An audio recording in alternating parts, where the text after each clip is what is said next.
Up next on Free Speech TV, Intifada, Occupation, and Prospects for Peace, Conflict and Coexistence in the Middle East.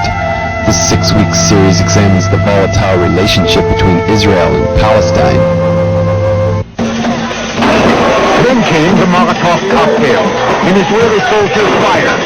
See the rock bounce off his helmet. Tonight, a special made for Free Speech TV edition of MERTV, providing an overview of the peace process not often discussed in the U.S. media. A Palestinian pipe bomb felled 2 soldiers, mangling one's leg. This occupation is much more insidious because it attempts to deprive the Palestinians of their humanity and of their national identity. Then stay tuned for Palestinian Statehood. This documentary looks at the implications of the 1987 Intifada and the rationale behind the struggle for Palestinian independence.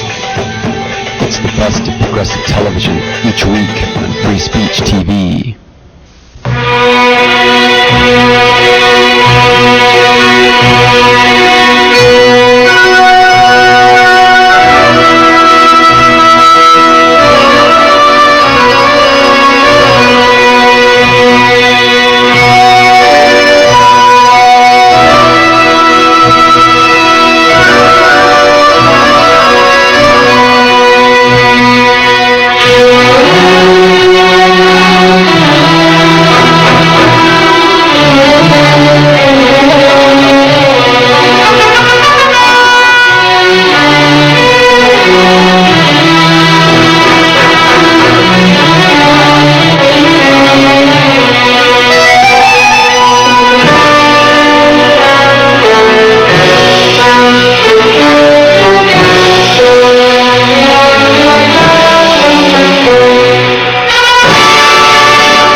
So with incitement like this, it didn't take long for the stones to come out. Hebron's young men aiming at the Jewish settlement in the divided city.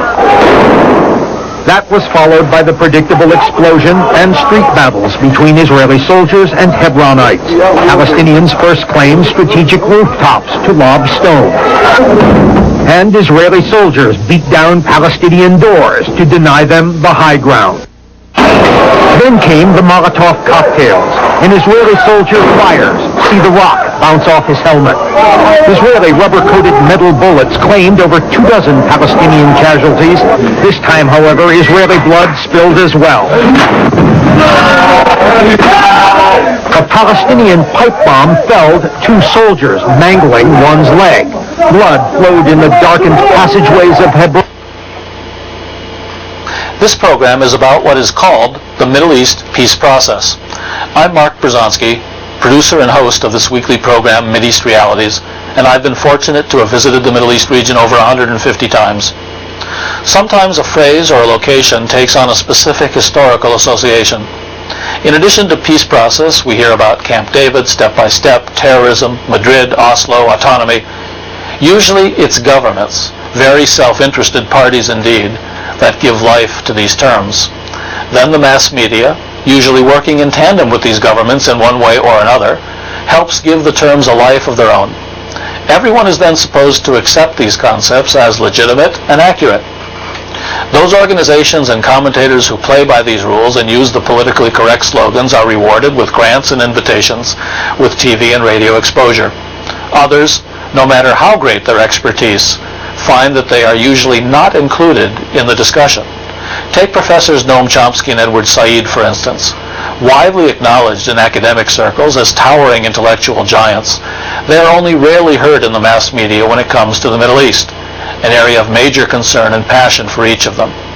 precisely because they are critically independent and don't accept the veracity of these misleading and oftentimes duplicitous terms, they are pushed to the sidelines and disregarded. This program is about the actual realities of what is now so casually and yet so erroneously termed the Middle East peace process. For the past couple of years, we have made this unique weekly program.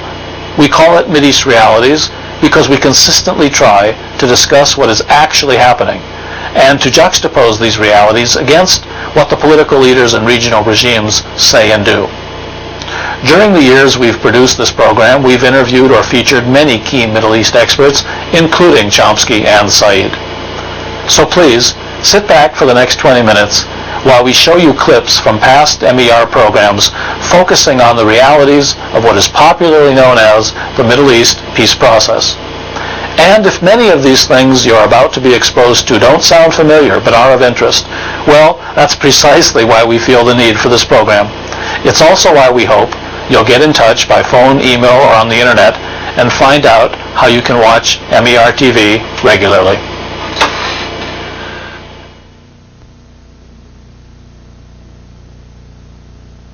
In the region here, issues are much more complex.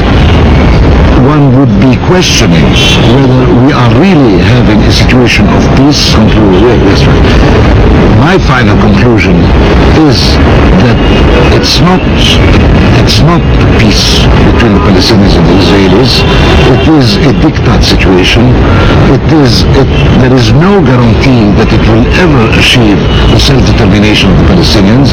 The opposite is rather the most expected, and at this juncture one cannot talk of an agreement of peace that enjoys a consensus amongst Palestinians. The opposite is much closer to the truth. And if the opposite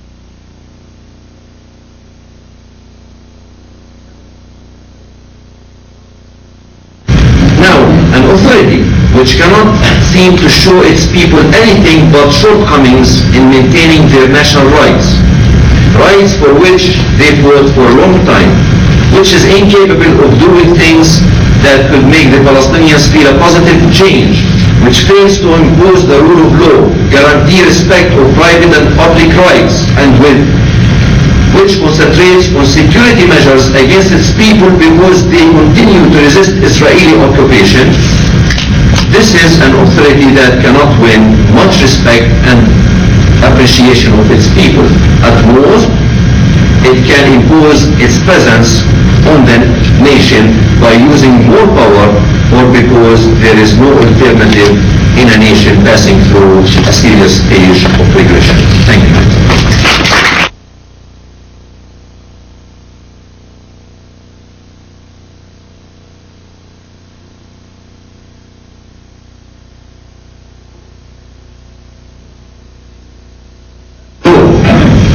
We are not against the rule of law. In fact, we want the rule of law, but we want fairness and equality before the law. We want to feel that people have rights and they are dignified after so many years of brutality and oppression and humiliation at the hands of the Israelis. This is what people are longing for. Dignity, pride, and in fact, and sadly, Yasser Arafat and the Palestinian Authority has given only shame to the Palestinians.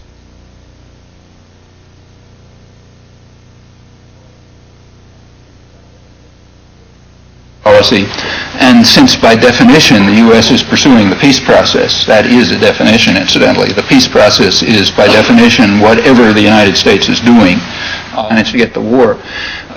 And the point of the war was in fact explained by George Bush while the missiles were falling. He said it's establishing a new world order, certainly for the Middle East, which is defined by four simple words: what we say goes, and which since 1971 the United States has flatly opposed and totally opposed and utterly prevented from proceeding. That's what's called the peace process. 25 years of refusal to allow any diplomatic process to proceed. I'll come back to that.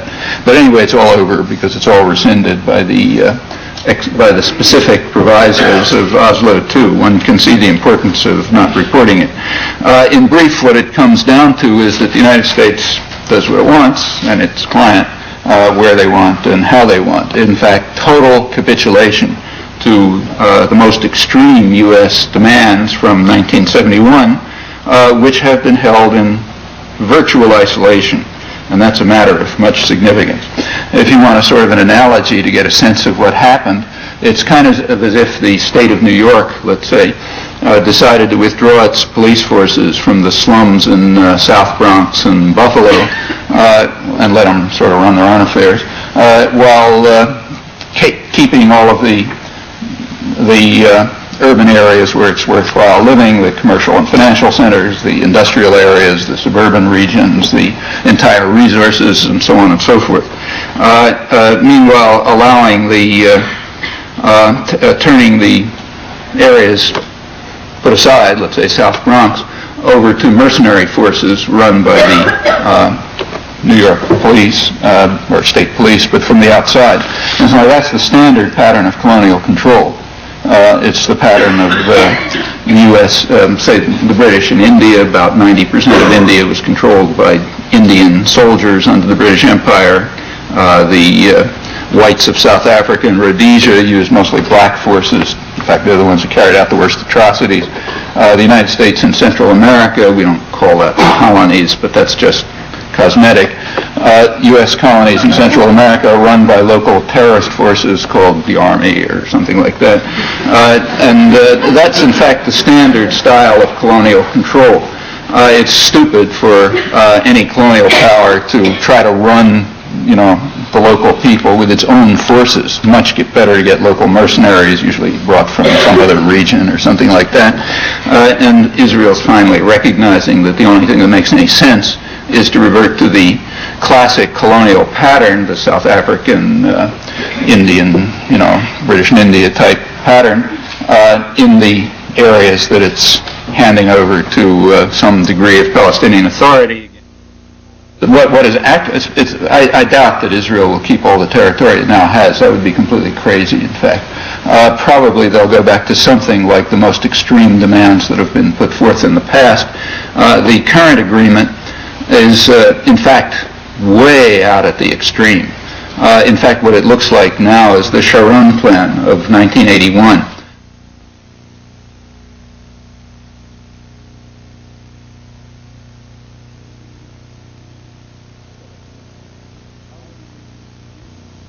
Question: how do we view the acts of resistance by Hamas and the Islamists? Palestinians are entitled to resort to all sorts of measures, including legitimate armed struggle, to try to rid themselves of occupation. The Israeli position, which is based on Israeli military power, and with heedlessness towards legality and legitimacy and United Nations resolutions, is actually an indirect call for violence. For peace, but Israel has maintained its intransigent position, claiming all the Palestinian territory, and on the basis of which it continues to practice its settlement activity. Israel in the recent time killed so many Palestinians in cold blood, Palestinians that it apprehended and could have arrested, but it preferred to kill them.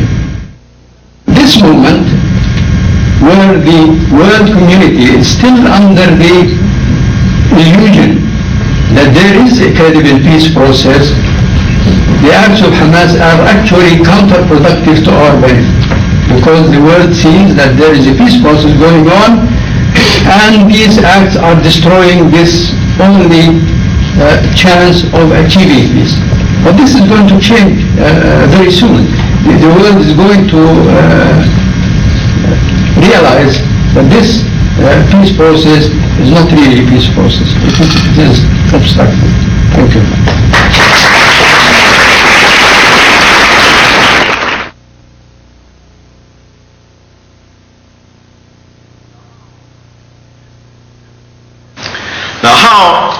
did he get to where he now is. The pathway began in Jerusalem, then part of the Palestine Mandate under British rule in 1935. He came to the United States at the age of 15, 1950, became a naturalized citizen in 1953, received his BA at Princeton and then his PhD at Harvard.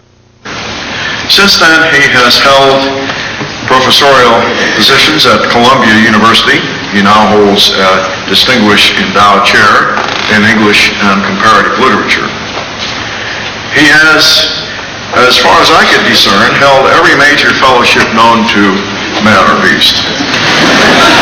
Center for Advanced Study in Behavioral Science, mind you, not cultural studies at Stanford, the National Endowment for the Humanities, the Guggenheim Foundation, the Social Science Research Council, among others. He is a fellow of the American Academy of Arts and Sciences.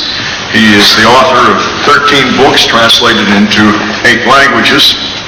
And in addition to all of these things, he has been practicing for his performance tonight.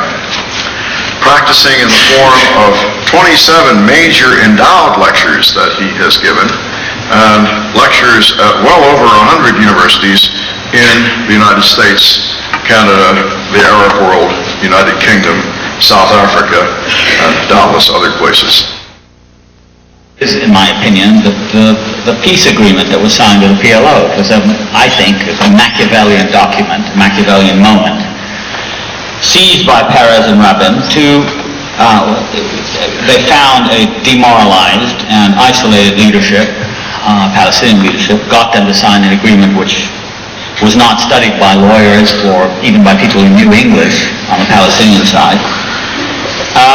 And what is in place now, this so-called autonomy, is in effect a way of continuing the Israeli occupation of the West Bank and Gaza, in other words, asserting Israeli sovereignty over the whole of the land of historical Palestine, but doing it in a way that turns on the American media and says, oh, it's a great new moment of peace, it's the handshake between Rabin and Arafat, and not looking at the situation on the ground, which allows the Israeli army to remain redeployed, but remains nonetheless, and gives Israel the consent of the Palestinians to control the borders, to control sovereignty, to control the sea, to control the air, to control security, to control foreign affairs, and to do this all in the name of peace. One peace. But there are different kinds of pieces. There we come to the question of definition again. It's not just the clash of visions, but it's also how you define peace. And if you mean by peace, peace between equals, which is what I'm talking about. If you want to have a real peace between Israelis and Palestinians, it has to be between equals. It has to be between people who have the same rights as was achieved in South Africa, right? Rather than a peace, which is called a peace by the media, celebrated by Bill Clinton and others, but in fact promotes the continued subordination of the Palestinians and the denial of most of their rights. So I don't think the change has occurred in Israeli society, and I think that what we are watching is an extension of the policies of the last few years given a new twist. Debate, and my critique of the current peace process, as it's called, is that this is not a way of abating it. It's a way of simply deferring it for some length of time. But I think the problems will stay there. This is very difficult for Palestinians, for example, to accept the position forever of being second-class citizens. Of politicians like President Clinton, who goes to the Middle East and gives speeches only about terrorism and violence, completely ignoring the fact that hundreds of thousands of millions of people are undergoing violence, injustice, poverty, suffering that provokes people. And of course the question is not that there is terrorism, but why there isn't more of it, given the incredible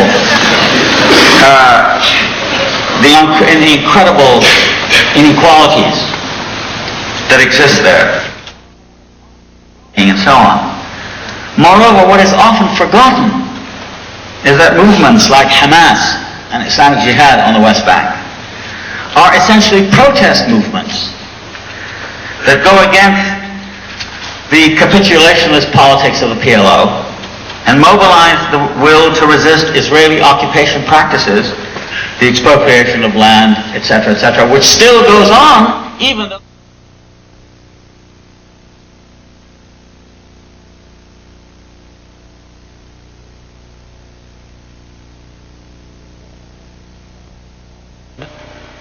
Let's talk about the peace process itself. It looks rather different to people in the region than it does to people in Washington, doesn't it? I put peace process in quotation marks when I write about it in my newspaper. It's an American expression. It's definitely not a Middle Eastern expression.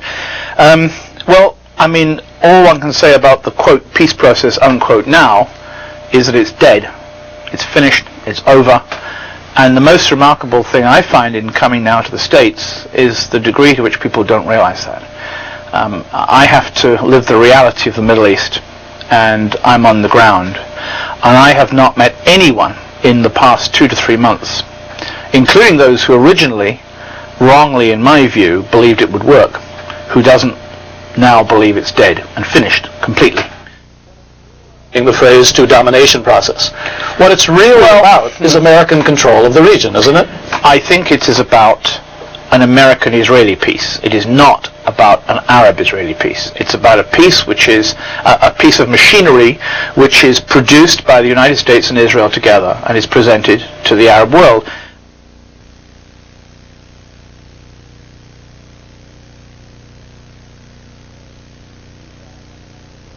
Resumed today, and the two sides must now figure out how to implement this deal.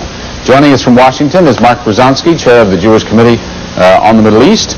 Thank you for being with us this morning. Good morning, and thank you for inviting me. Some people are calling this an unbelievable breakthrough, a major change in the way the Middle East is functioning now. Would you agree that that is so, or is it problematic? Well, you know, every time there's a diplomatic deal, it's always called a major breakthrough. That's what the politicians who make the deals feel they have to say. The Israelis are doing pretty much what they've said they would always do. The talk of giving up Gaza, the talk of autonomy, the talk of giving back some of the territories for local rule has been something the Israelis have talked about for a long time. The change that you're witnessing is that Yasser Arafat, pressured as he is, losing his grip as he has been, without financial resources, finding himself cornered and without anywhere to go, has agreed to things that heretofore the Palestinian movement has always said they would never agree to. Now, there's no doubt that there's a major shift in the road ahead. Whether it's going to lead to a stable and just peace, to be very frank, I'm quite skeptical. You're watching Washington, D.C., the south lawn of the White House, where those people sitting there are waiting for an historic moment in Middle East politics.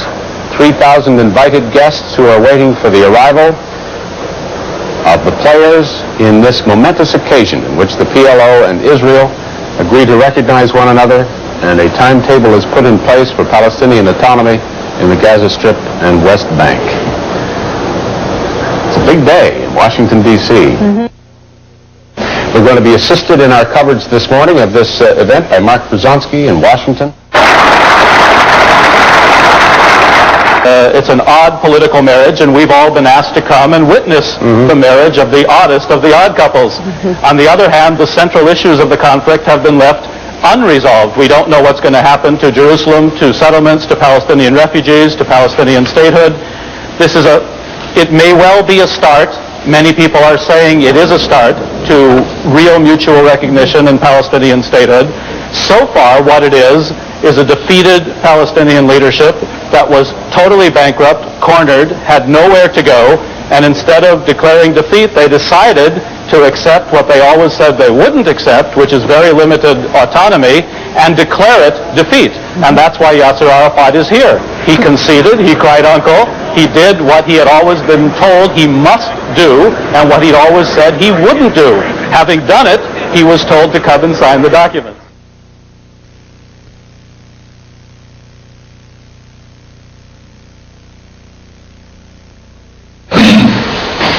I don't see any way of making much, at least I can't find much difference between labor and the crew on these matters.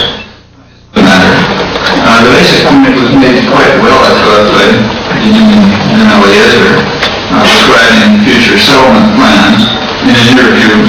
after the signing of Oslo II. He said, Fuad does everything quietly, with the complete protection of the Prime Minister. And he proceeded to spell out extensive development plans, including 2 circles of settlement around Greater Jerusalem. The term to be used is natural growth, he explained. We'll build quietly, and the Americans will pretend not to understand. That's the history of the last 30 years. The Likud style makes this pretense difficult. That's the main reason why the United States government and American intellectuals, particularly the ones toward the left and dovish end of the spectrum, have consistently preferred labor.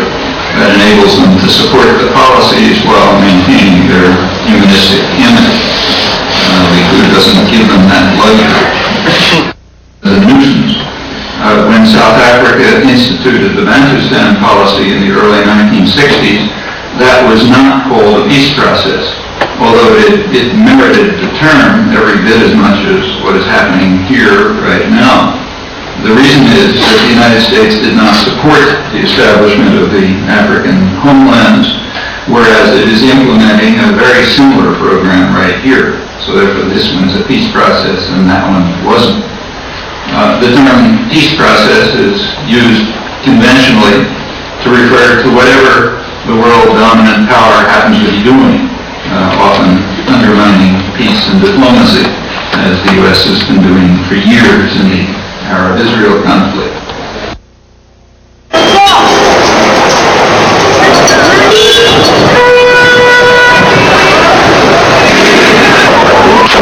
But when the attack came, it was from one of their own, an off-duty soldier in army uniform. The sudden violence underlined just how volatile Hebron is, an explosive mix of fundamentalist Jews and fundamentalist Arabs claiming the same land. Hebron is still the stumbling block. Scuffles today between Palestinians and settlers underline. Thank you for watching our program.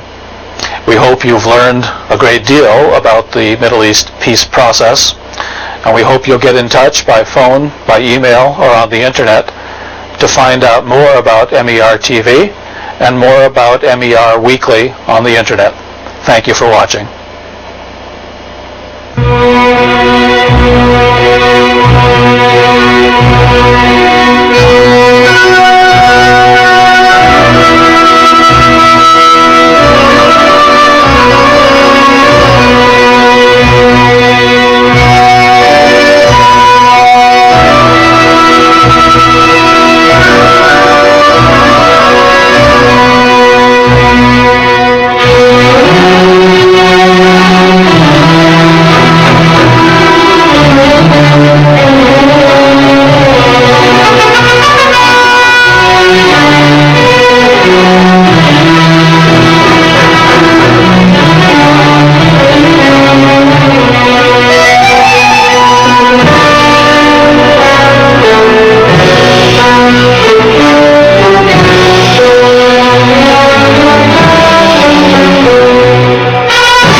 Bruzonsky, chairperson of the Committee on the Middle East. We originally made this unique documentary in 1993 during the height of the Palestinian Intifada, the uprising. There have been changes, of course, but in reality the so-called peace process has always been more a domination process from the Palestinian perspective. Indeed, the situation for Palestinians today is actually considerably worse than a few years ago. Please keep these bleak realities in mind as you watch this documentary, and then please get in touch for the latest information and to find out how you can help.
that not everything that goes on in Israel is good.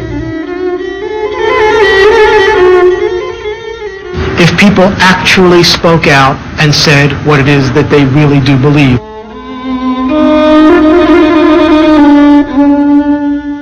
A nation that oppresses another nation is not itself going to be free.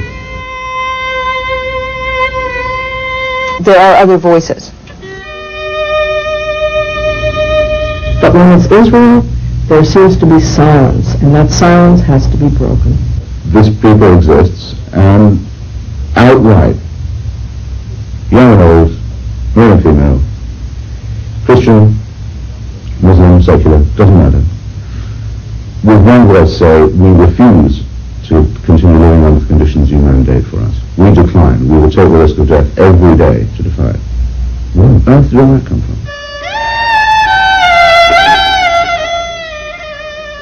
For the past 5 years, the Palestinian people have been engaged in a national uprising for their freedom and independence. The same freedom and independence that Americans fought for 200 years ago. But for decades now, the daily reality for the Palestinians has been a brutal military occupation, unlike anywhere else in the world. The Palestinian uprising, the Intifada as it is called in Arabic, has been the understandable and justifiable response to this situation. There are over 5 million Palestinians in the world today. About half still live in their homeland, some as second-class citizens in the Jewish state of Israel, most under Israeli military occupation in the West Bank, the Gaza Strip, and East Jerusalem. Mostly as a result of their expulsion during the wars of 1948 and 1967, the other half were scattered in a Palestinian diaspora in countries throughout the Middle East, as well as in Europe, Latin America, and the U.S. Though the term Intifada is new, the Palestinians have been fighting for their independence throughout the century. Before World War I, the Ottoman Turks controlled Palestine and much of the Arab world. Back then, European governments were publicly claiming to support Arab independence, while actually planning in secret to balkanize and control the region for their own gain. After World War I, Britain and France took control of large parts of the Arab world, including Palestine. The victorious Western powers, now led by the United States, further conspired to continue the previous colonial policies after World War II. In 1947, prompted by the desperate conditions of the Jewish survivors of the European Holocaust, the Western-dominated United Nations narrowly voted to partition Palestine into a Jewish state and a Palestinian Arab state. יקומו 1000 שיכונים ושיר יעוף במרפסות ושלל כלניות וצבעונים יעלו מתוך ההריסות. It was in this overall context that Israel came into existence in 1948, but only after a bloody civil war that pitted the Jewish and Arab populations against each other. Ever since that time, rather than advocating democracy and self-determination, Israel and Western countries have continually manipulated Arab politics to keep client regimes in power and to prevent Palestinian self-determination. The Palestinian people, of course, have been among the major victims of these international intrigues. Though among the most educated and cultured people in the region, the Palestinian people have been reduced to refugees and laborers, with both their country and their freedom taken from them. Today, unlike anywhere else in the world, the Palestinians have lived for more than 25 years under a foreign military occupation that continually attempts to rob them of their national and cultural identity while literally beating them into submission. Large numbers of Palestinians have been killed or badly injured. Many others have been arrested, sometimes tortured, often subjected to terribly degrading treatment. Moreover, unlike anywhere else in the world, the people of the United States make possible this grossly unjust military occupation through huge military and economic subsidies to Israel, nearly $5 billion each year in recent years. There are today over 100 Palestinian refugee camps throughout the Middle East, the majority of them inside the occupied territories and thus controlled by the Israeli army.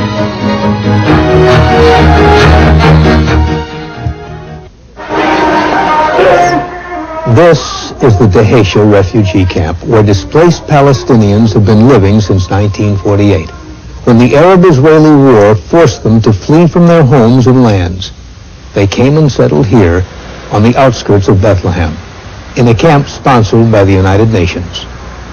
Since June 1967, when Israel invaded the West Bank, they've been living under military occupation. The occupation is a very brutal state of being. It's a deprivation of a whole people of the right to freedom, of the right to dignity, to human dignity, of the right to life, of the right to freedom of expression, of the most basic human and national rights. This occupation is much more insidious because it attempts to deprive the Palestinians of their humanity and of their national identity. So in many ways it has been a drawn-out, long holding of a whole population as a hostage to be manipulated by Israel for its political ends. It is brutal in terms of its military effects, in terms of the loss of life. It's very cruel in terms of the deliberate and brutal demolition of houses, in terms of the massive detentions of people, especially people without charges, without evidence for long periods of time. It is also brutal in its policy of imposing military sieges and curfews and attempting to totally destroy the Palestinian infrastructure and the very fabric of Palestinian society.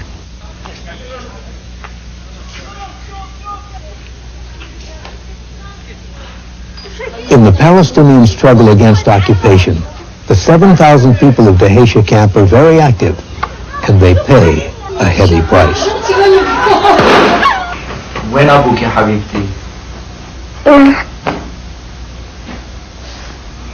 منتخب الجيش منتخب في راسه. A bullet came through the window. لكن الشباب عاملي وأنا شفته عند يوسف وشفته حاطين على الإحرام ودوا على القبر.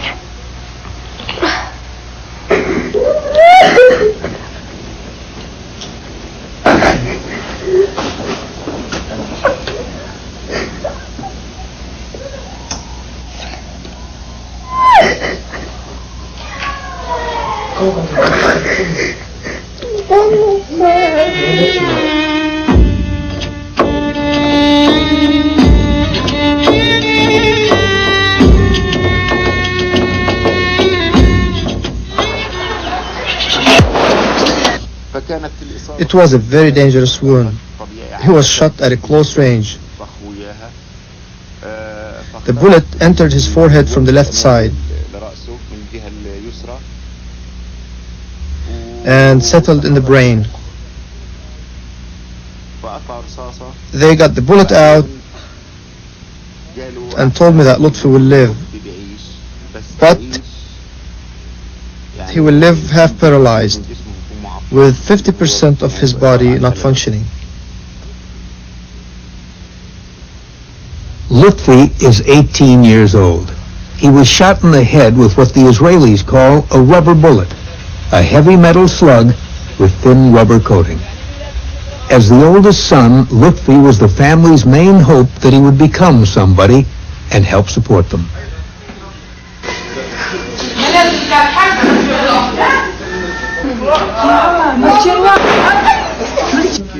The girls came running and said, "Muhammad was shot." I said, "Where did he get shot?" They said, "In the stomach." His friends wrapped him in a cloth and took him to the hospital. He came out of the operation making the victory sign. The doctor said he wouldn't live to see tomorrow, that he would die at any moment. Muhammad was 17 when he was shot. The bullet entered his midsection and shattered. He underwent 4 operations, the last one in America, where the surgeons removed most of his stomach. For 2 years, Muhammad could not eat in a normal way. He lived on food packets attached to his side.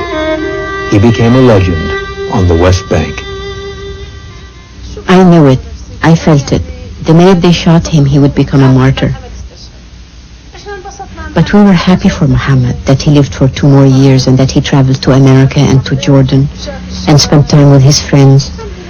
Thank God he kept him alive for us for those 2 years so he could be with us. The soldier who shot him was surprised. He said, "Muhammad did not die? He did not die? I shot him so that he could die immediately."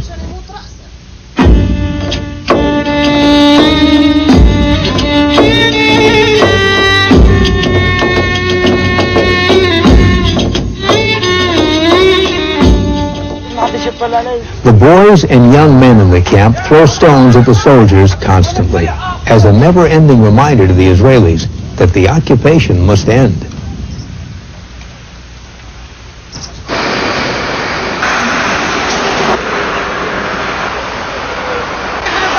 The boys threw stones from top of this building on the soldiers. Then the soldiers blew up the home.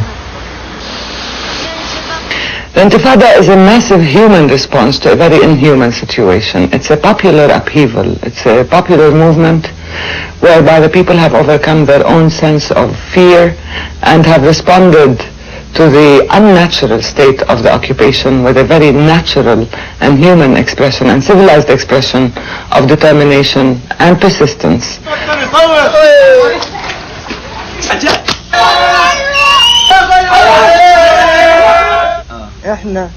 We are born to give.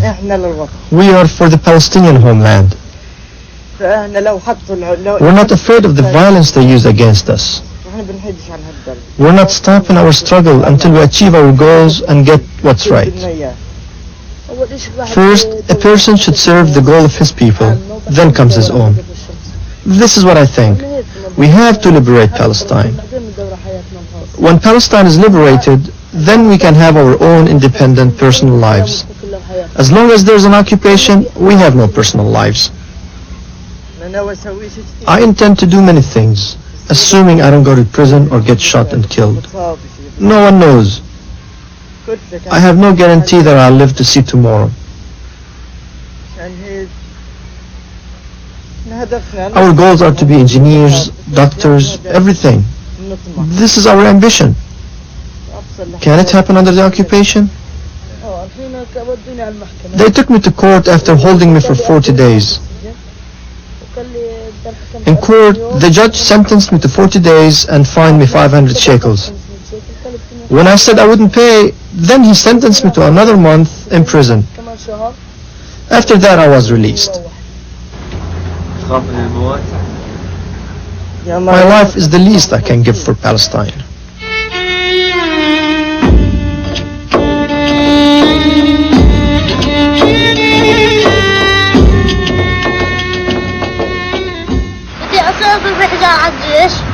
لا اول اشي بتلبس قطة اول اشي بلبس قطة بالقمة عشان نشوف الكنابل نرجم. هذا لما تكبر. لا احنا وياه نكبر ننام ونحط قطة. لا نعلق اعلام نعلق اعلام فوق نعلق على عمدان اعلام فلسطين.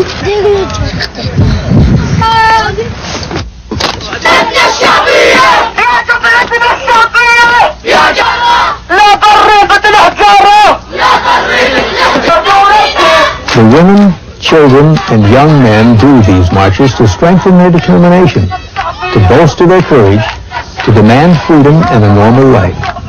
But it can be a march of death. The Israeli government has authorized its soldiers to shoot any masked person on sight.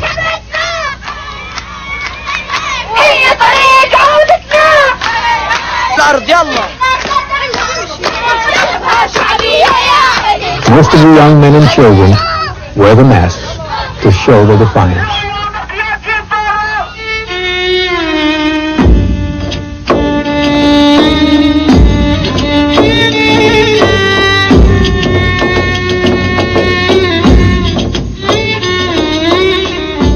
I would like my children to have a normal childhood, to go to school, to be able to live without fear, without insecurity.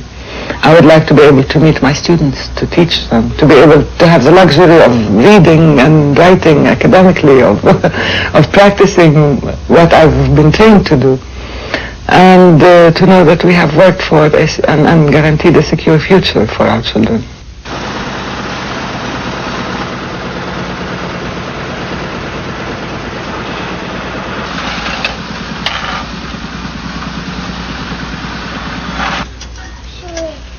The children of the Dehesha camp grow up knowing nothing except life under military occupation.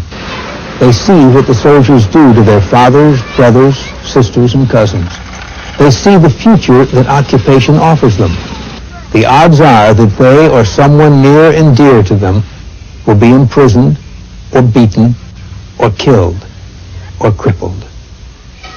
Their teacher says they have a problem with the children. They take their make-believe guns and play their game Israelis and Arabs. These children have never run in a park or jumped in a swimming pool or played at the beach. They know what toys look like only because they see them on television.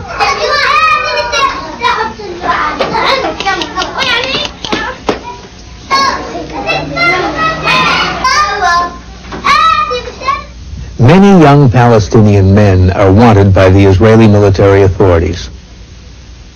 This secret list contains the identification numbers of those wanted.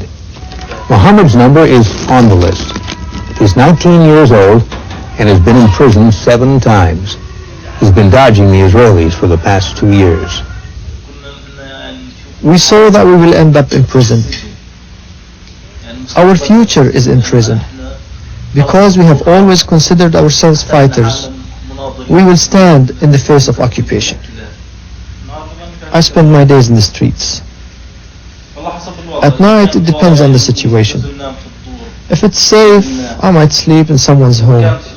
If it's not, I might spend the night on a rooftop. One night, the soldiers raided the home I was staying in. But the soldiers didn't even talk to me. They only wanted the person whose house I was sleeping in. They asked him his name, took him and left. They didn't even ask me my name. It was a scary moment. Everyone who lives a life like mine, and even everyone in the camp, knows that death faces them every day, and easily they could be killed at any moment.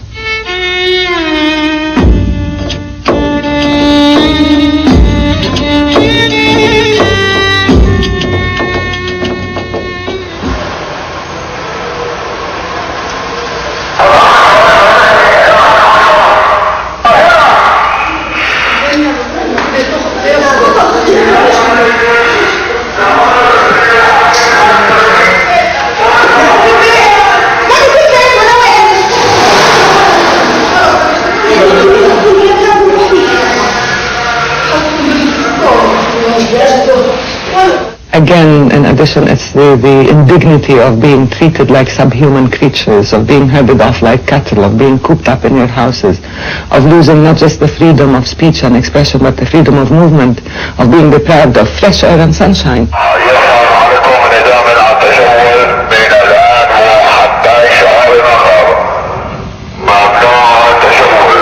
The Israelis impose curfews as collective punishment.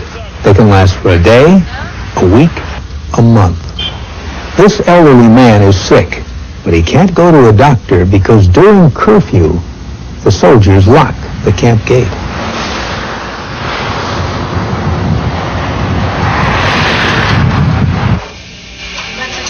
When there are curfews, I always bake my own bread.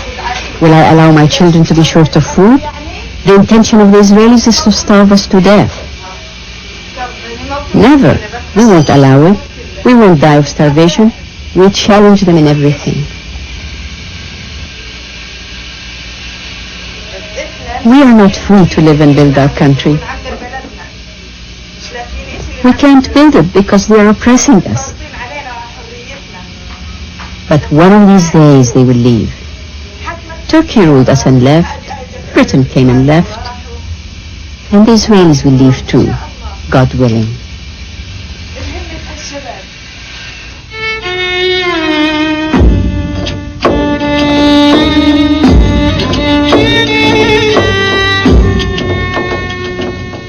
Well, I would like total independence and freedom, an independent Palestinian state where we can live in dignity and freedom, where we can determine our own lives, where we can restore to our children their stolen childhood.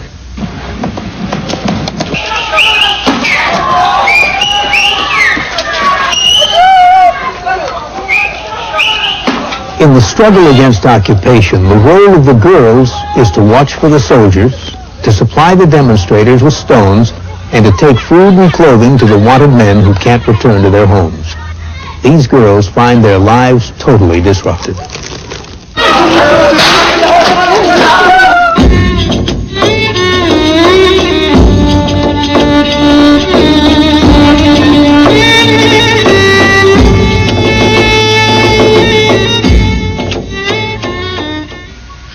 I finished high school in prison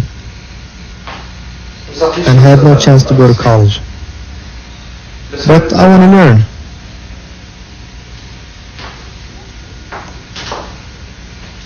Maher is 25 years old. He spent 4 years of his life in prison for resisting the occupation. The whole world must know. The American must know. The Brazilian must know. The French must know. And the German must know that we are a part of the human race. We are a part of the human race just like them, and them like us, exactly. We also have feelings, passions, and emotions. Every one of us loves. We struggle because of love. We work on changing our circumstances because of love, in all its aspects. Romantic love and the love of humanity. I would like to see this whole area deal with its own problems in a genuine and essential way, not through dealing with the symptoms and the outcomes, but through dealing with the long-standing grievances that have been allowed to fester, that have been ignored, or that have been treated in the wrong way. Ultimately, I would like to see this region prosper and develop in freedom and in dignity. To feel that I exist, that I'm a Palestinian, that I have an identity. To achieve freedom and self-worth as Palestinians. The goal we struggle for, a Palestinian state. To get rid of the occupation and have a Palestinian state. For all the young men who died, the ones in prison, and those wounded.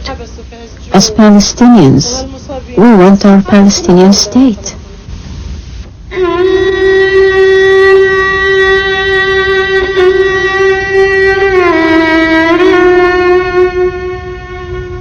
As Jews, I think we should all be appalled to see Jews acting in the way that Israel has acted towards the Palestinians.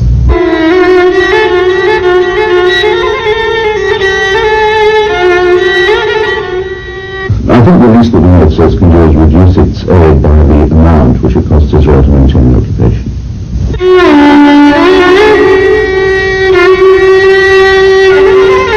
Just say no to Israel. That's something we seem just to be unable to do.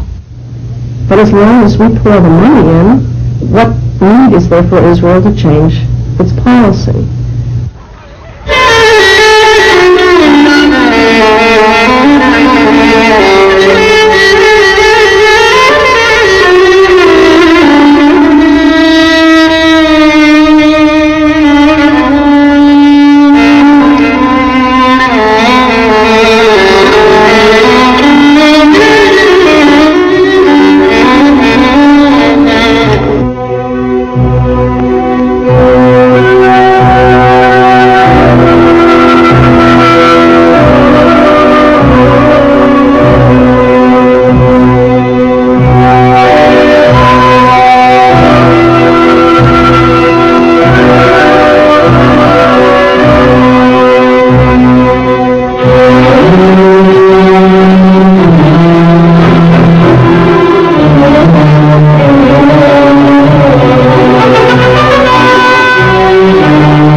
Zuba, and when we're on the road, we look for Free Speech TV. Get involved. Keep your mind open. See ya.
Next, a series examining the volatile relationship between Israel and Palestine, intifada, occupation, and prospects for peace, conflict, and coexistence in the Middle East.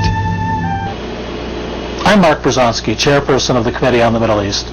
We originally made this unique documentary in 1993 during the height of the Palestinian Intifada, the uprising.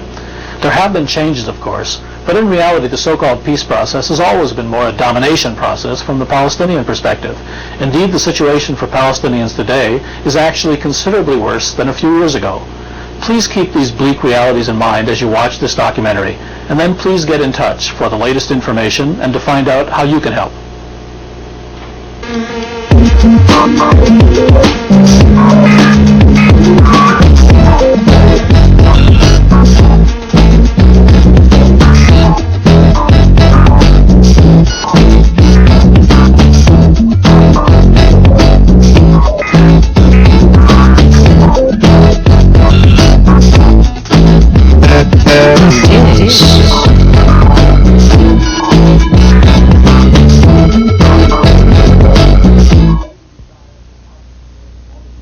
Most of these people truly desire to harvest their olive trees as they have for hundreds of years.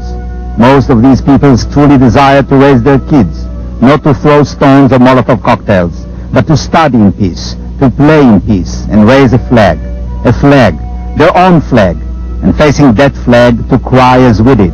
That night then, excited as we were, and we have no right in the world to rob them of this desire, this flag, these tears which always come after all the others.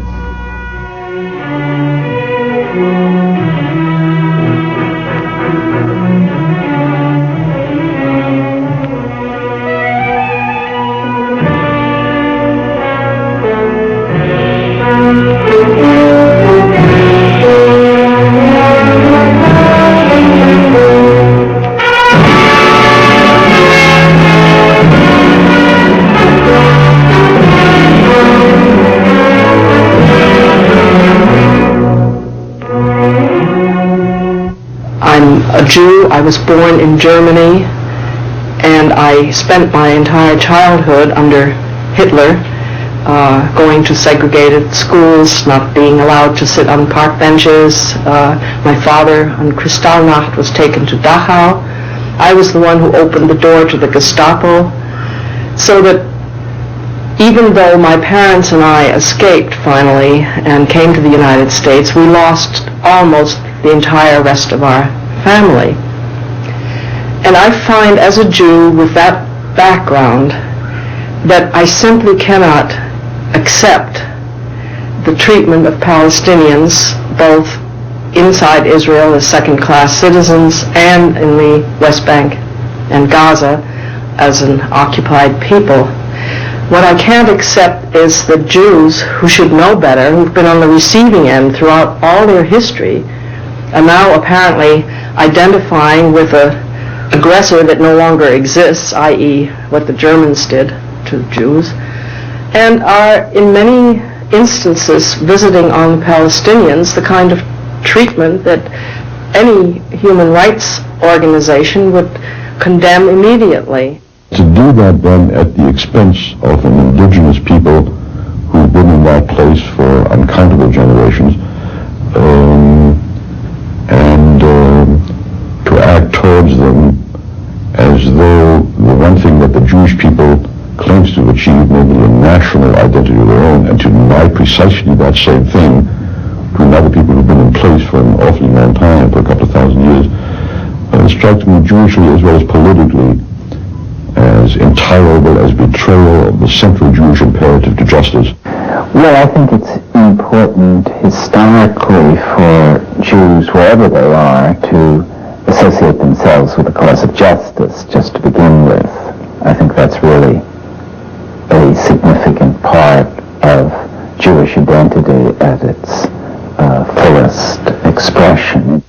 There's my kind of political analysis and view of the treatment, which is basically that it is a violation of all kinds of international law and of human rights. And then there's the more personal level, which is my moral outrage, that has more to do with my own background, the experiences I had, what it meant to be a Jew, which was having a kind of conscience. My father was a rabbi when I was born, and I think that above all what that did is it gave me a kind of political consciousness and a sense of justice. So at a very deep personal level, I am morally offended and outraged. With the formation of a Jewish state in 1948, Jews established a national identity and homeland where they believed they could be safe. Much of the world community, shocked by the unbelievable horrors of the Holocaust, encouraged the establishment of this Jewish state of Israel in what had been British-ruled colonial Palestine. However, it quickly became clear that while the Zionist movement had succeeded in establishing a homeland for the Jewish people, it had done so at the expense of the Palestinian people. This basic conflict between Jewish and Palestinian nationalisms has continued, punctuated by periodic warfare and ongoing confrontations ever since. Yet, the world seems to look on and use the Holocaust as an excuse to allow Israel to continue in this path, and I find it appalling, and I'm trying to do what I can in my very small way to counteract it. Let us start preparing our defense. We will need it soon enough. Those who actually did it and those who still do. All those who hushed it up and those who still do. And those who said nothing and those who clucked their tongue, saying, something must be done really, but not tonight. I have a concert, a gala event, a birthday. Indeed, we'll all get our summons one day for the colonel's trials. All along, the Israeli occupying forces have had to rely on oppressive instruments, as most occupying countries do when they're faced with a hostile population. The intensity of this hostility has been aggravated both by the density of the population, by the poverty, and by the long period under which this supposedly temporary circumstance of occupation has been continued. And that's led to a whole series of abuses of human rights and of the basic dignity of the Palestinian people. Mass detentions of Palestinians on suspicion, administrative detention without real criminal charges, the use of collective punishment.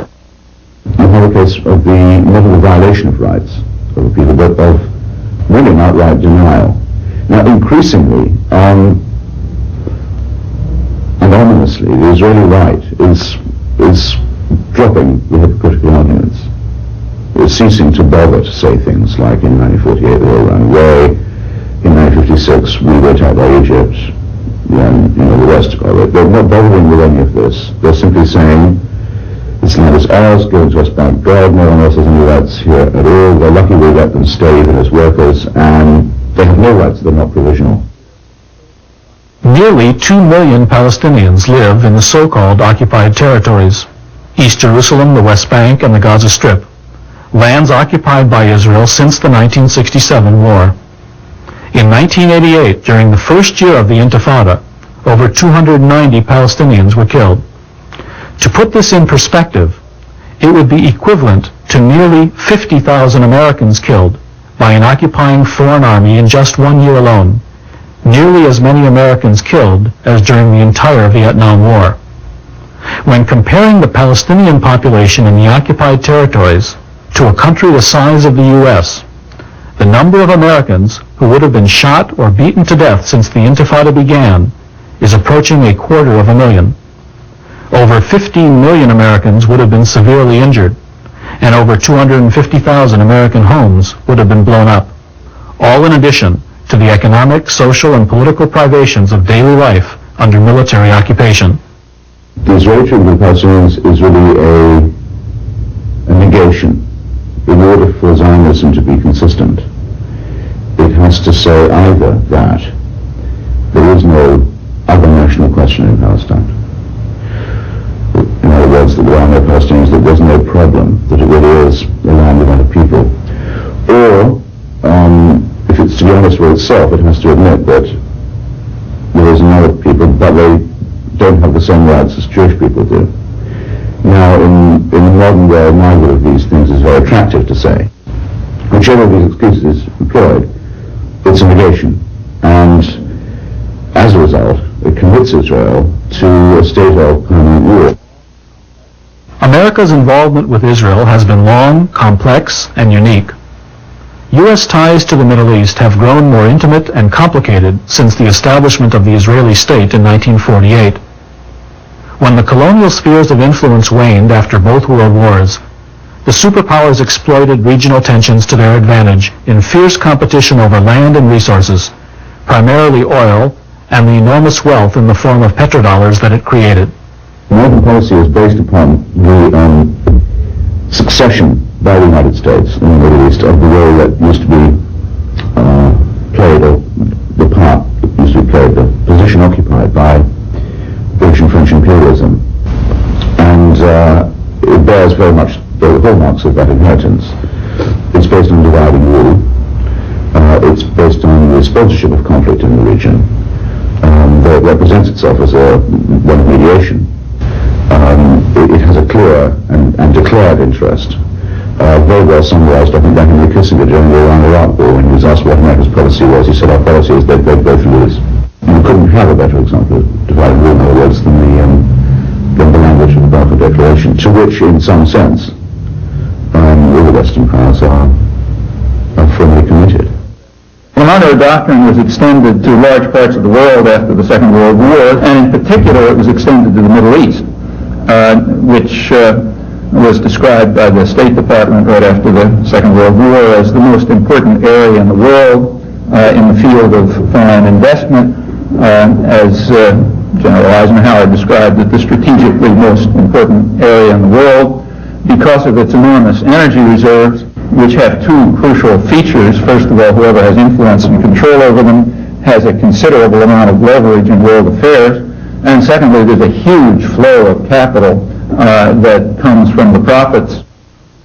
In recent years, America's unprecedented support of Israel has resulted in the nation which prides itself as the beacon of democracy defending a state which has engaged in some very brutal, oppressive, and grossly undemocratic practices. I am concerned with primarily and centrally with the position of the United States of America on this, with the radical and total inconsonance of the kind of all-out support, subsidy, arming, and so on that we give to Israel, given the fact that what they're doing to the Palestinians completely, flagrantly, and all but declaredly in terms violates the commitments of this nation to the aims and to the criteria of good government. To me, what's so wrong is here we have a country of which I'm a citizen and a proud citizen that prides itself on humane treatment, on democracy, on not abusing the powers of government, and yet we condone in Israel, whom we call the only democratic power in the Middle East, we condone things there we would never condone anywhere else. And to me, that's wrong. The concept of liberty, the concept in the name of heaven of the pursuit of happiness has no application to the Palestinians now. The concept of the consent of the governed is just a joke. Yet those are the things that the United States is supposed to be dedicated to. Despite the seeming complexities of shifting alliances and global security strategies, a clear and reasonably just solution to the Israeli-Palestinian conflict has evolved in recent years. It's absolutely necessary to be perfectly clear that the only reasonable resolution of the conflict is to recognize the national rights of both peoples, and that means the establishment of a Palestinian state alongside Israel, more or less in the West Bank and the Gaza Strip, with Israel's borders being the ones that it had before the June 1967 war. This is certainly not a perfect resolution, and it's certainly not perfect with regard to the Palestinian sense of grievance. It represents the only realistic resolution which contains within it the possibility of giving meaningful national rights to both peoples. And this is, of course, the international consensus, and has been for some time, perhaps a decade or more. The two main dissenters from that international consensus are, of course, Israel and the United States. In an absolutely ideal world, Palestine would be the common treasury and commonwealth of all the people who live in it, and it could have any name it liked, but no one would rule it in the name of any monotheism. I think partition has an unfortunate history. Again, it's, generally speaking, it's the outcome of British colonialism. It's the logical outcome of a divide and rule policy. The British policy in the region, as you know, was always to say, and in other parts of the empire too, partition is the last thing we'll do, and then it was the last thing they did. However, it can be pragmatically a solution, and I think that there is no other way of vindicating the competing claims of two national goods. But Israel and the United States, as its strategic protector and financial sponsor, have steadfastly refused to consider this option. In the UN, the proposition of a two-state solution has been continually raised and overwhelmingly supported year after year. Supported, that is, by every country except Israel and its benefactor, the United States. The traditional U.S. policy has been, as I said, rigid opposition to the peace process. Rigid, inflexible, invariant opposition to the peace process, which is why it never gets anywhere. If you look at for example, you could start with the UN General Assembly. The UN General Assembly has a vote they meet every winter, and they have a vote every year on advancing the peace process. I won't run through the whole record, but the last one was December 1990, when the vote was 144-2, United States and Israel, and that's the way it is all the way back. It's always something like that, N to 2, where N is everybody who wasn't asleep that day or something like that, and 2 is the United States and Israel. Sometimes it varies a little. In 1989, it was 151-3. For completely unexplained reasons. Dominica joined with the United States and Israel. Maybe somebody has some insight into that. But in effect, it's the U.S. and Israel blocking the peace process at the General Assembly. We talk so much in the United States about obeying UN resolutions. We went to war in the Gulf against Iraq because Iraq wouldn't obey a UN resolution. But Israel can flout UN resolutions and nothing happens. The colonels' trials are coming. Their time will come. It must be so. The trials of the generals, the colonels, and the division, the battalion, and the platoon commanders. There is no escaping it. This is how history works. What shall we say then? What will the colonels, the captains, the corporals say? What will they say of those terrible beatings, the brutality of houses blown up, and most of all, the humiliation of old men forced to wipe off the writing on the walls, of old men forced to take down a flag from an electric pole, who got electrocuted or fell and broke their legs, of the old water carrier whom soldiers ordered off his donkey and rode on his back, just for fun. The consequences of continued denial of basic Palestinian claims to independence and equal rights have already been tragic, and if not rectified soon, are likely to have further dire consequences in the near future. That's just a disaster in the making. I think the only way that peaceful and normal relations between the Israelis and Palestinians in that area will ever come about is if the Palestinians get to have an independent state in which they can determine their own fate, and the Israelis are left in their own state. I believe that the policies that Israel has espoused virtually since its beginnings, with particular force against since 1967, will ultimately result in a second and possibly terminal Holocaust. Well, I think for America, it is possible that America may be pushed into a war. For Israel, I think it's disastrous, because each day that goes by that more Palestinian children grow up with hatred, more Jewish children grow up with hatred, the further away the day is when the two can sit down together and make peace. It also is the region of the world where, if there is ever going to be a nuclear conflict, it's likeliest to originate. This means that it's a responsibility for any thinking person to concern themselves with the issue of justice and how to define security. A settlement must be reached for the well-being of both the Palestinians and the Israelis. And because of its long-standing interest, support, and influence in Israeli affairs, the United States should play a key role. It is not sufficient to proclaim a peace process. The U.S. should catalyze a real peace process based on the basic principles of self-determination, democracy, and support for international law. Yet despite American influence on Israeli policy, presidents from Truman to Bush have refused to deal honestly or effectively with the core issues of the conflict, the crucial need to fulfill Palestinian aspirations for independence, just as Israeli aspirations have been accommodated. I think there's one very basic thing that has to be remembered right from the start, and that is that the fact that the U.S. has already been giving aid to Israel, and in such substantial amounts, has been affecting Israeli policy. Supporters of Israel try to claim now that if the U.S. threatens the withdrawal of aid if Israel doesn't do something like halt settlements in the occupied territories, that's impermissible interference in internal Israeli policy decisions.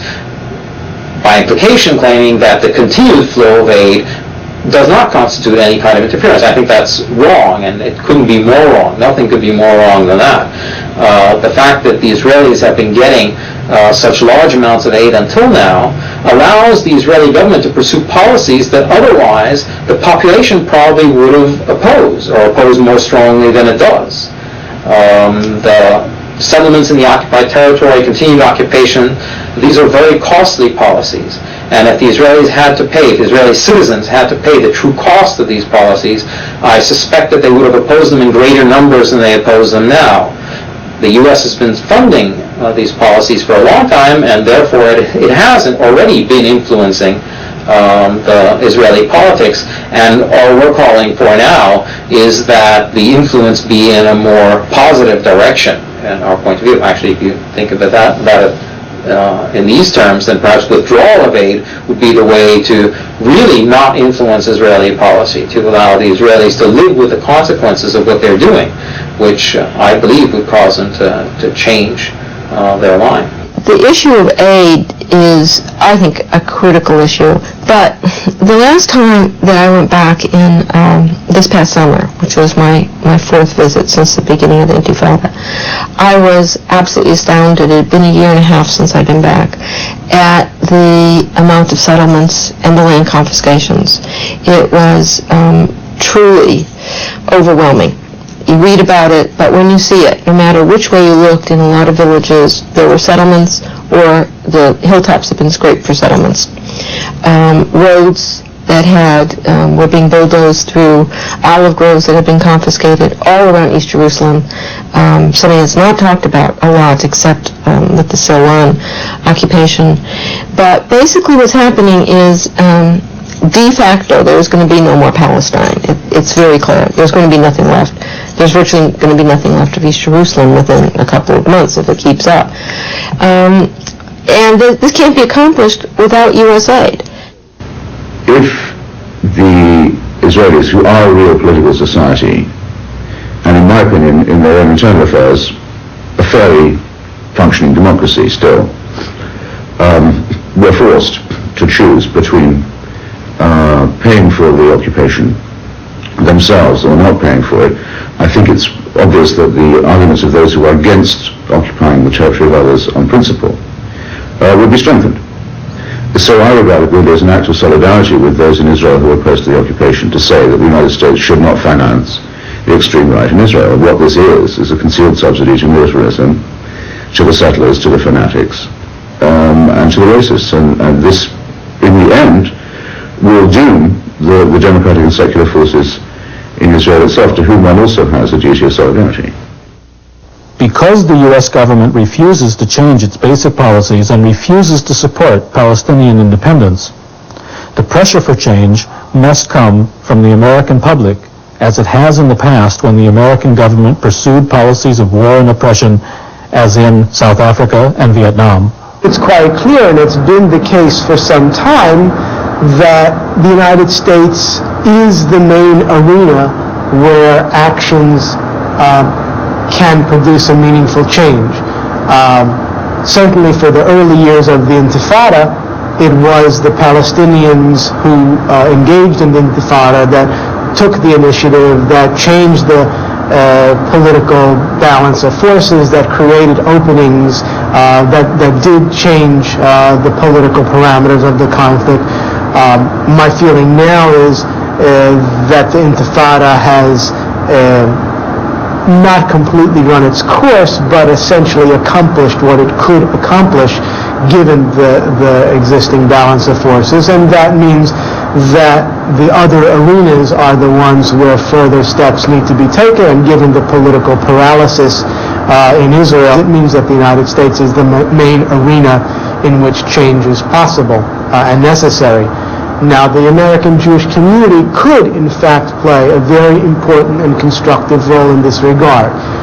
And I would put it even in very simple terms.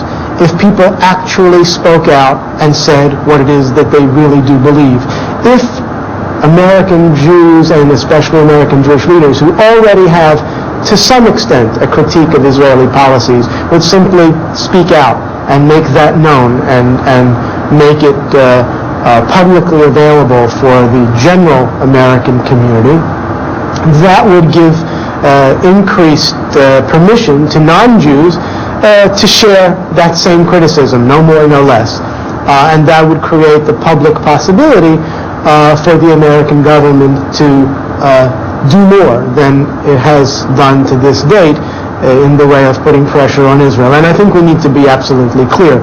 Without American pressure, Israeli policy simply will not change. So all of the constructions of how things will happen without direct application of American pressure are, in my view, completely fanciful. I do think the United States is a centrally important forum to discuss these problems. What American intellectuals generally and Jewish intellectuals in particular can do is to continue to break down the monopoly of perceptions that Zionist and Israeli rhetoric has had in this country, to make that increasing sense of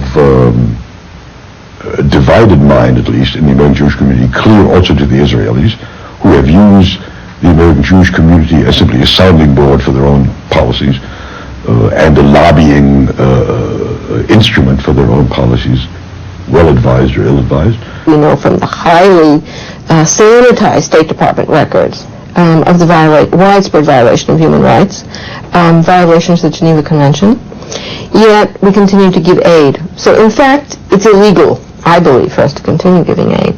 And at the same time, what it does is continue to support Israeli annexation of what little is left of Palestine. I fail to see why there is no change in the administration's policy, because everything that Israel has adamantly done, such as the settlements that continue, could have been stopped if we stopped financing it. While massive geopolitical changes have occurred in recent years, changes that have to some degree affected the way the U.S. uncritically supports Israeli policy, major institutional problems still remain in the U.S., preventing support for the two-state solution. A large component of this problem is the portrayal of all American Jews as uncritical supporters of Israeli policy, an image of a powerful monolithic bloc that most politicians are unwilling to challenge. I think one of the most important things is publicly speaking out as Jews. I think in many ways, unfortunately, or perhaps fortunately, we're listened to in a different sort of way. I think we have to break through the notion that these other people speak for Jews and speak for the Jewish community in the United States. As Jews, we are also part of that community, and I think it's critical that we identify ourselves and start taking action to show that there are other voices. The so-called Israeli lobby has a big influence in intimidating people. I mean, the main thing they've achieved is not so much lobbying the executive as intimidating everybody else. So people know that if you open your mouth, you're going to get a ton of mud thrown at you and this and that. And, that makes people back away, particularly in public life. And that's had an effect. It's doubtless had an effect on portrayal of the whole issue. I think there is a large segment of the Jewish community that is being spoken for by Jewish organizations with which they have nothing to do and have nothing in common. Nobody's speaking for me and my point of view, except JCOM. And I think the more those of us who feel very strongly on this issue and who want to see our country, the United States, do the right thing, it behooves us to speak out and to let the more or less ignorant public, general public, know that not all Jews are solidly behind U.S. policy in regard to Israel. That is not to say that as Jews we wish any harm to come to Israel. On the contrary, most of us feel that Israel would be in a much stronger and more secure position if it made peace with its Arab neighbors and with the Palestinians. In the last 15 years or so, almost no flexibility or evolution of policy.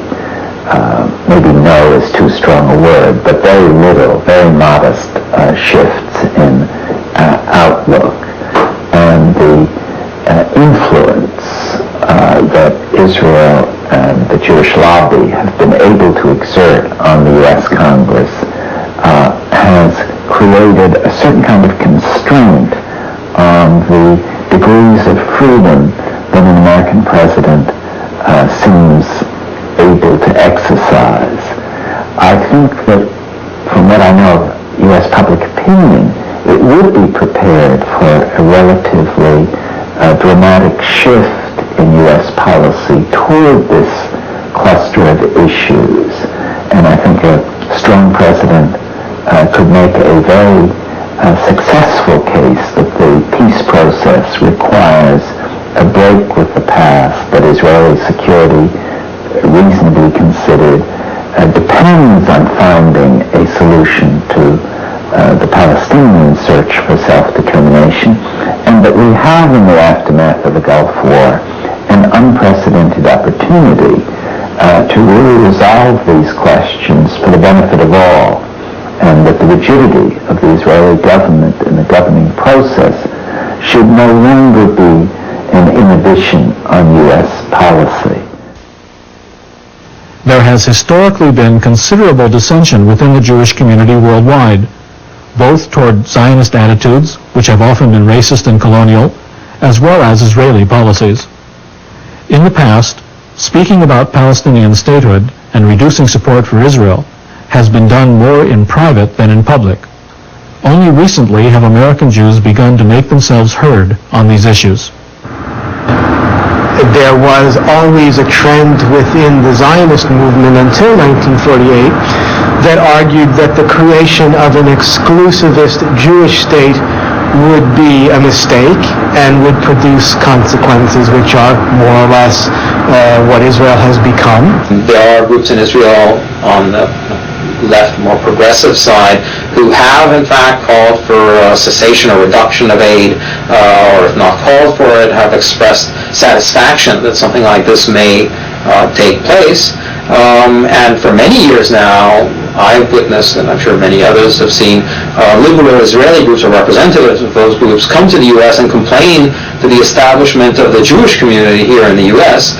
that their support for the Israeli government, regardless of its policies, which they explain by saying they don't want to interfere in internal Israeli politics, in fact constitute an extremely powerful interference, because they allow the government to pursue policies which are the policies of some portion of the Israeli public.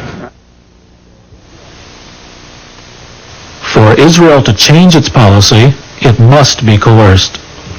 It is our duty to call upon the U.S. to stop giving money to Israel. Israeli Jews like myself join with JCOM, and I'm delighted that such a committee exists in the U.S., to urge a suspension of American aid to Israel until Israel agrees to cease the occupation. And no other issue in the United States are the intellectual classes, as you might define them, the weekly and monthly magazines, senior academics, liberal commentators, and so on. So much part of the national security consensus as they are on the question of the Middle East. It's sometimes frightening to notice the extent to which axiomatic assumptions of the Israeli government are taken as objectivity by people who allegedly are qualified to take part in the debate. I think the media has tended to magnify that sense of a sort of monolithic Jewish attitude toward these issues. And so it becomes extremely important for individuals who can speak authentically as Jews to present an alternative conception of how Jews feel about these issues.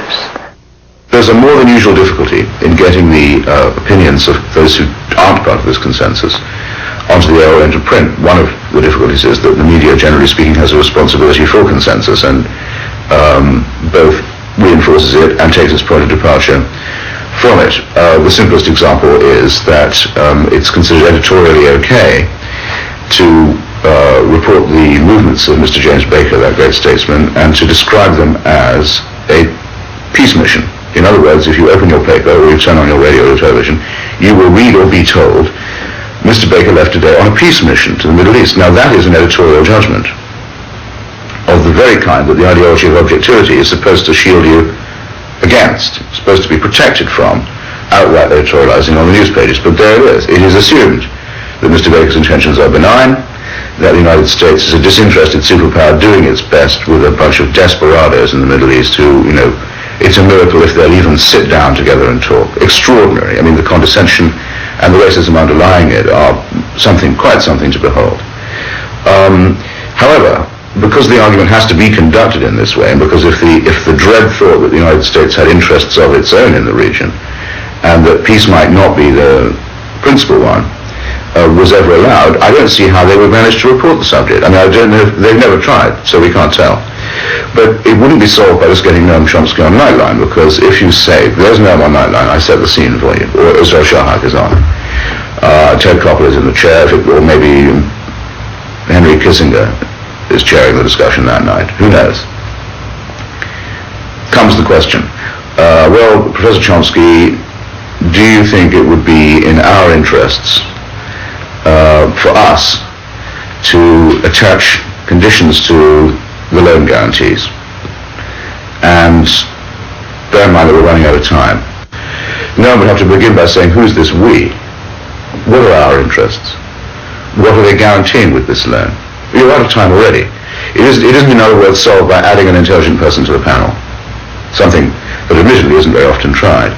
The whole vernacular in which the thing is described is basically an imperial one with the racial assumptions that go along with it and the intellectual standards that are necessary for it, which are very dull and very low.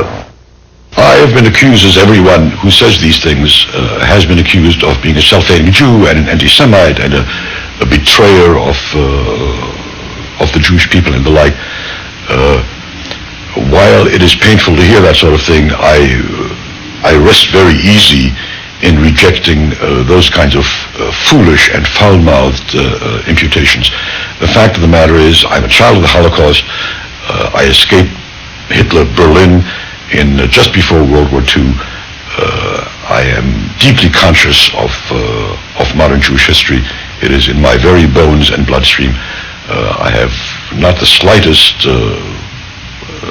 hesitancy to say that I stand where I stand out of my own consciousness as a Jew, that if you take my Jewish self-identity away, I disappear. I'm not worried about those imputations.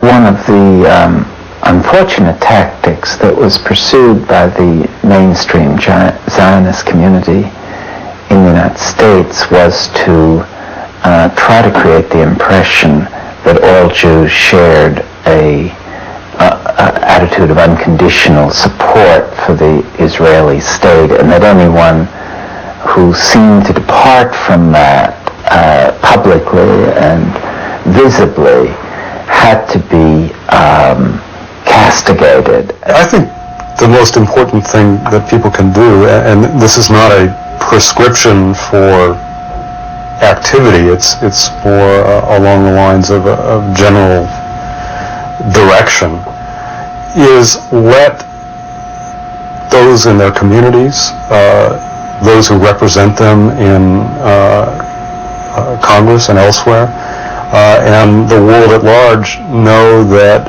Jews are not monolithic on these issues, that Jews, many Jews believe that Israel's policies are not to be condoned, in fact ought to be reversed. I believe that it's easier for Jews to do that than it is for non-Jewish progressives to do that. Non-Jewish progressives, I think, tread very lightly on Israel because they don't want to be tarred with the brush of anti-Semitism. And so they are uncharacteristically quiet when it comes to Israel. That places a special obligation on Jews who are understood to have the standing to speak out against those with whom they share history and religion, to speak for not only themselves but all other progressives who aren't so willing to step forward. However, the situation in the Middle East becomes ever more inextricably tied to the U.S., especially in terms of the oil-based economy. More and more people, both Jews and non-Jews, are realizing that in good conscience they must come forward to speak out against oppressive U.S. and Israeli policies and in favor of Palestinian independence. Given America's pivotal role in supporting Israeli policies, constant pressure by American citizens on their own government is the only way meaningful political change can be brought about. But as long as we pour the money in, what need is there for Israel to change its policy? JCOM, the Jewish Committee on the Middle East, was established to give a desperately needed forum to independent American Jews to speak out and be heard. A forum to make it clear to the American people and to American policymakers that many concerned and knowledgeable American Jews, while strongly supporting Israel's right to exist, believe that the Palestinian people are also entitled to freedom and self-determination. I'm Mark Bruzonsky, founder and chairperson of JCOM and former Washington representative of the World Jewish Congress, at a time, just a few years ago, when the WJC leadership also supported Palestinian statehood and peaceful coexistence between the Israelis and the Palestinians.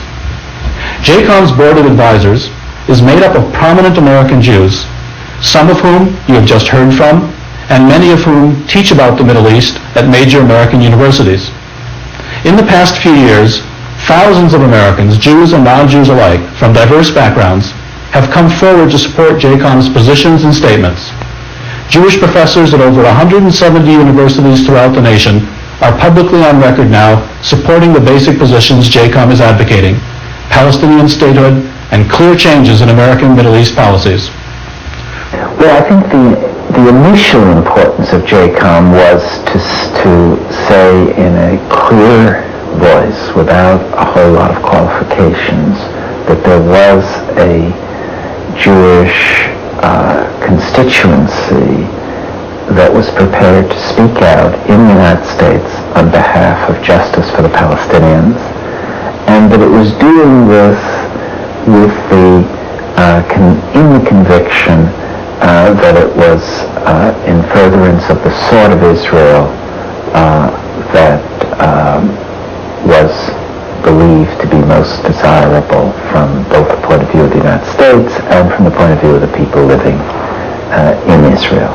I think JCOM is important because it is a voice of thoughtful and Jewishly self-conscious American Jews who essentially share that general sense of the profound discontent with which Israel deals with the issue of Palestinian nationhood,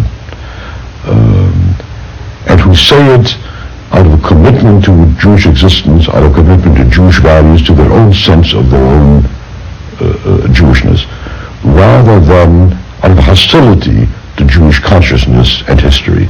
That, I think, is a significant contribution. I think that it was really important to create that sense that there is another outlook that isn't only a matter of the expression given by political extremists who don't value their Jewish identity. So I think one of the things about JCOM that has some political relevance is that it is an attempt to speak out on these issues, but to do so with pride about Jewish identity. Jews are anxious enough about their own place in the scheme of Western history and of world history generally, such that they look with great nervousness at those voices that are deeply critical of Israeli and Jewish policies that come from elsewhere. It seems to me important to give the general American community, the American Jewish community, as well as also the Israelis and Palestinian communities, some sense that there are Jews who, for Jewishly substantive reasons, coherent Jewish substantive reasons, share the sense that the Palestinian claim to human rights and to political independence is a legitimate claim of equal, at least equal value as that of the Jewish, modern Jewish political claim to nationhood. Within Jewish culture and tradition, there is, in my view, a tremendous emphasis on community service, justice, and again, social consciousness. And many of us who had a religious upbringing learned about these things through attendance at religious schools or religious services, or in my case, primarily through the Neighborhood Youth Organization, AZA. We were taught as teenagers to look to those less fortunate in our society and find a way to serve them. And I'd like to see a greater emphasis on those concepts of justice and service. And I think this issue is one which will allow us to emphasize those positive aspects of Jewish culture, and JCOM is an organization that I think can help bring that about. Usually when we're in a group of Jews or a group of American non-Jews, find we're in a minority and we don't have any support. So JCOM gives us the feeling that there are others. It's like a support group, I guess you could call it. And I think the fact that it makes our viewpoint known, especially to young people on university campuses and through ads to a larger public. The hold of tribalism on the Jews is sometimes seems incredibly strong. The feeling that there should be no public debate that can be summarized in the stupid old folk saying, not in front of the goyim, is a powerful reinforcement to silence and complicity, as it is in all tribes. But it's the job of anyone as a member of whatever tribe they are to resist that kind of thinking. As a matter of fact, you don't have to believe Jews are smarter than anyone else, or more humorous, or more cynical, or whatever it might be, or more committed to irony, to notice that actually there is such a thing as a Jewish conscience. And that even under really quite difficult conditions in Israel, there has never been a consensus about the dispossession and maltreatment of the Palestinians, and there still isn't. For some years now, JCOM has spearheaded an important campaign to build understanding and support for these positions. This campaign has included over 100 magazine and newspaper ads along with ongoing radio and TV appearances. We bring views and opinions routinely ignored or overlooked by the mainstream media to the public's attention. We try to honestly inform the American public about what is really happening in the Middle East and the realities of U.S. involvement in the region. We advocate a fundamental change in American foreign policy, emphasizing what those policies should be rather than what they have been and remain today. When no journal or magazine would publish an article by the renowned Professor Charles Black, "Let Us Rethink Our Special Relationship with Israel," JCOM stepped forward to do so. I think with what we have, we're having a reasonable impact. I constantly am approached by people write me notes, things like that, who see our ads, who mostly express happiness that there is some organization that they feel speaks for their views. So we're talking mostly about Jewish Americans who have always been unhappy with the way the Jewish establishment here has supported Israeli positions that they felt that they were opposed to. I think that the events of the Intifada and the change of the PLO position has led many more Jews to feel enough confidence both in the importance of taking an independent position and of its viability and solidity to do so.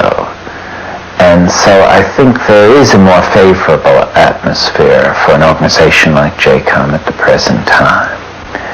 And I think that it will be vindicated in its basic vision by the historical process that is unfolding at the present time. We turn the deaf ear. We turn the deaf heart, mean, arrogant, and dumb. Who do we think we are to be so deaf, so dumb, ignoring the obvious? They are as human as we are at least as we used to be. Only 40 years ago, no less diligent, no less smart, as sensitive, as full of hope, they love their wives and children as we do, no less. And our children now shoot theirs with lead, plastic, bullets, and gas. The Palestinian state will come to pass. It will. Not a poet wrote this, history will. And the seasons will come, and seasons will go, and life goes on as we very well know, weddings and birth and death all the same, but just the shame of it, the shame.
Judah L. Magnus Museum is soliciting new works from independent film and video makers for its 5th annual Jewish video competition.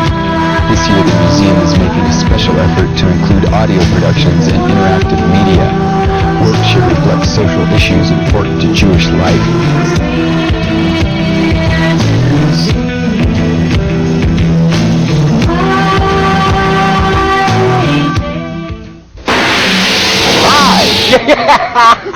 This is Al Lewis, and you know what I'm doing? Something that you should be doing. Watching Free Speech TV. Turn it on. I want to say on behalf of